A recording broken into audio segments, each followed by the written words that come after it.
320 kilómetros por hora. Esa era la promesa del tren que iba a unir Buenos Aires, Rosario y Córdoba. Se firmaron los contratos, se aseguró la financiación y hasta se anunció la fecha de inauguración. Y sin embargo, hoy no hay ni un solo metro de vía construido. Muchos dicen que fue solo una estafa política, otros que era el milagro que Argentina necesitaba. Pero hoy vamos a dejar de lado los discursos y vamos a analizar los números. ¿Tenía sentido técnico un tren de alta velocidad en un país con las vías de carga destruidas? ¿Por qué se eligió esa tecnología y no otra? Hoy desarmamos el proyecto del tren bala para entender si realmente fue un sueño o simplemente un descarrilamiento técnico anunciado. Para entender este proyecto no alcanza con ir a mediados de los 2000, hay que volver un poco más atrás. Durante los años 90, Argentina experimentó una transformación profunda. Con la estabilidad monetaria y la apertura económica, el país ingresó al club de los países de ingreso medio. Eso habilitó algo clave: acceso al financiamiento internacional barato. Y cuando el crédito fluye, aparecen proyectos ambiciosos y también ideas directamente delirantes. Esto no fue solo Argentina. Pensemos el contexto global. A principios de los 90 cayó el comunismo, el capitalismo se consolidó como el único sistema socioeconómico viable y los países emergentes se lanzaron de lleno a los mercados internacionales. Infraestructura, concesiones, privatizaciones, megaproyectos en todo el mundo. Como ya vimos en otros videos, con casos como Ecovías y Ecocargas, el problema no fue soñar en grande, sino hacerlo sin resolver los problemas estructurales. Argentina nunca resolvió sus problemas de fondo: déficit fiscal crónico, rigideces laborales, dependencia del endeudamiento y un Estado que gastaba más de lo que podía sostener. A fines de los 90, además, se suman varias crisis en economías emergentes: Asia, Rusia, Brasil. Resultado, las tasas de interés para países de ingresos medios suben, el financiamiento se encarece y Argentina queda atrapada en una crisis de deuda. Ese proceso termina de explotar en diciembre del 2001. Cese de pagos del Estado, default de la deuda, corralito, crisis política, colapso institucional. Y después viene algo todavía más profundo. Durante el gobierno de Duhalde se produce un ajuste gigantesco, pero no sobre el Estado, sino sobre el sector privado. Una mega devaluación, la pesificación forzada y el robo de los ahorros en dólares de millones de argentinos.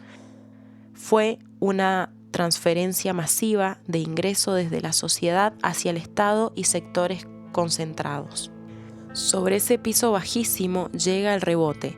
Néstor Kirchner se sube políticamente a una economía que ya venía creciendo, términos de intercambio extraordinarios y un detalle no menor: Argentina no estaba pagando su deuda.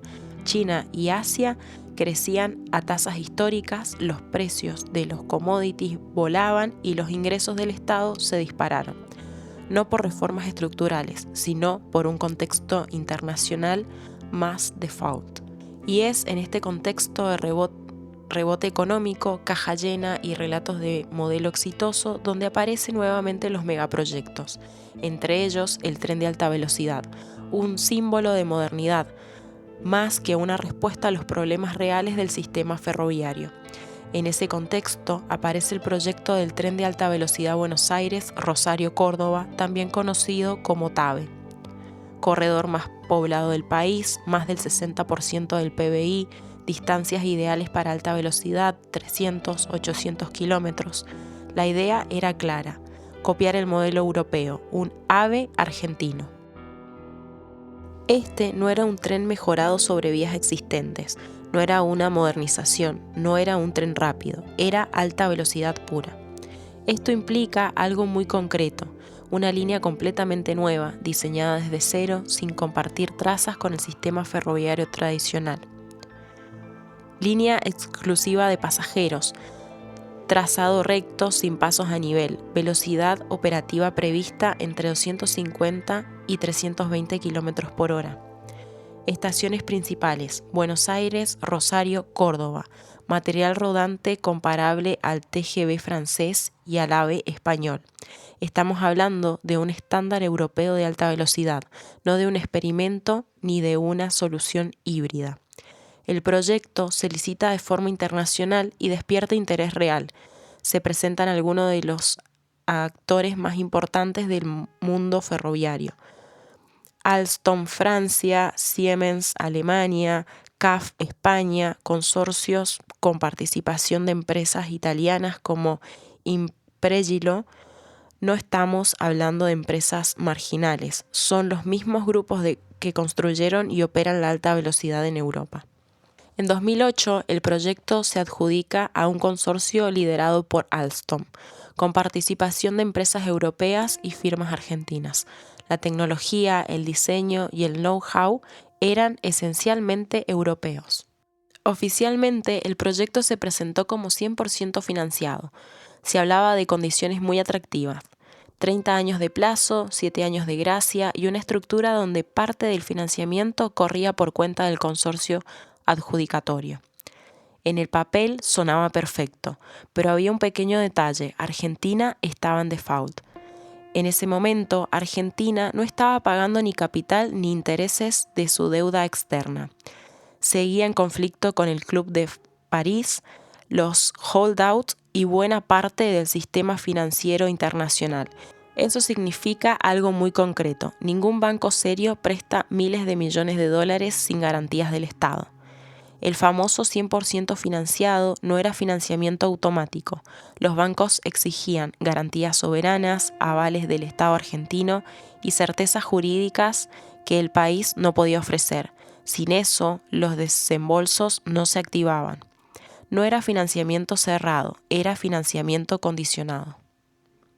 Y acá aparece lo más premonitorio de todo: un proyecto que dependía de crédito internacional en un país que había decidido no pagar su deuda. Era una contradicción de origen. El tren estaba adjudicado, los anuncios estaban hechos, las maquetas estaban listas, pero el dinero nunca estuvo realmente en la mesa.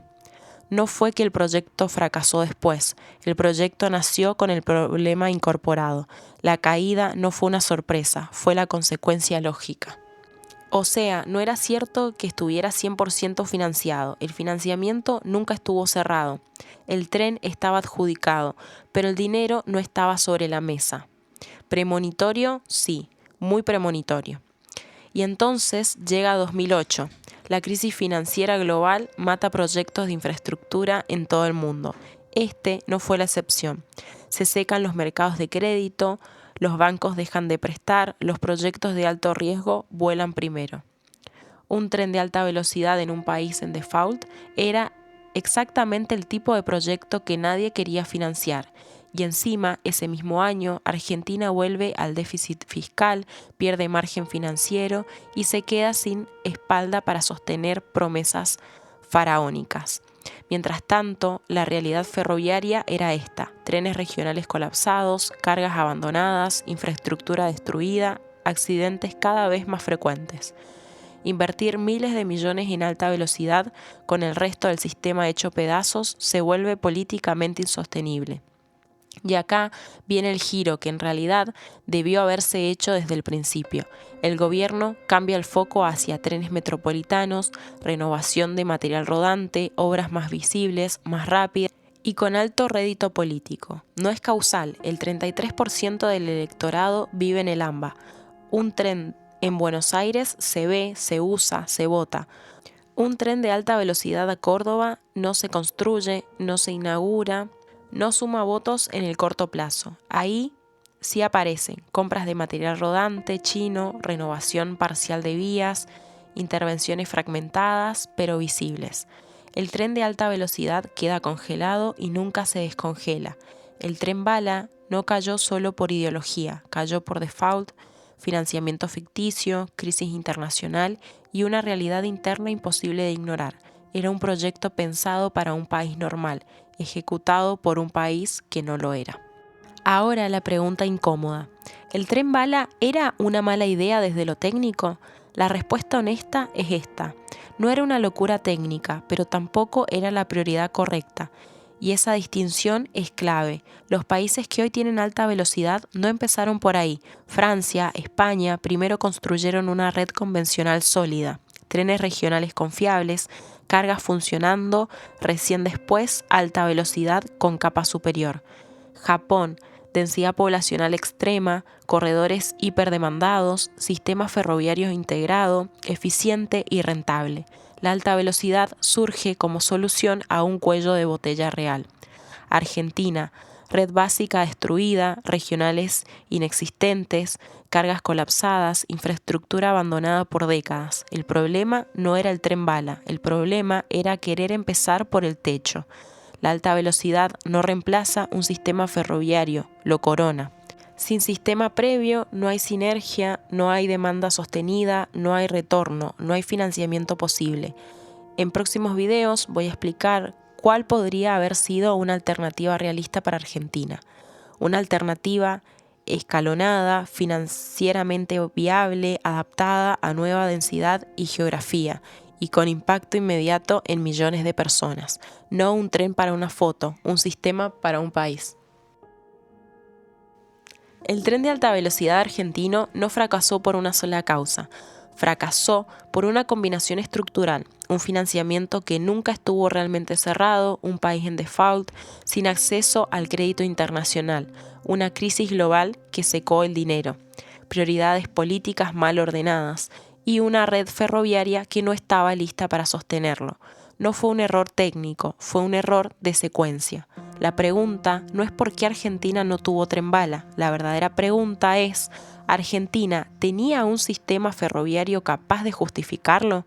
Y la respuesta, guste o no, es no. La alta velocidad no se decreta, se construye sobre décadas de sistema. Y antes de volver a hablar de trenes de 300 km por hora en Argentina, hay una conversación mucho más incómoda y mucho más importante que tenemos que dar.